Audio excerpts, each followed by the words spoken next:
to number one, provide the most immediate relief necessary para sa mga kababayan nating tinamaan, lalo na sa Davao Oriental, no, yung epicenter nung lindol. So, kaya agad-agad kami pumunta.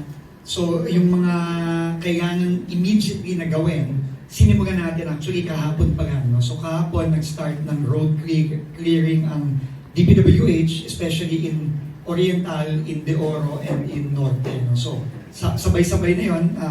Yesterday afternoon, nag-start na po ang road clearing. And as of today, this morning, completely passable na po yung ating national highways and pati yung mga provincial and municipal and city roads, kini-clear na rin. No? At most of them are already passable except yung mga ibang roads natin sa mga bundok na tinamaan ng mga medyo grabing landslide. No? Pero ongoing pa rin yung clearing doon and hopefully in the next few days, maging passable na. Yung roads and bridges naman natin, ina-assess natin especially yung mga tulay. Ongoing din yon, pero right now, wala naman tayong reports ng mga may major damage. No? May mga minor cracks pero lahat naman passable.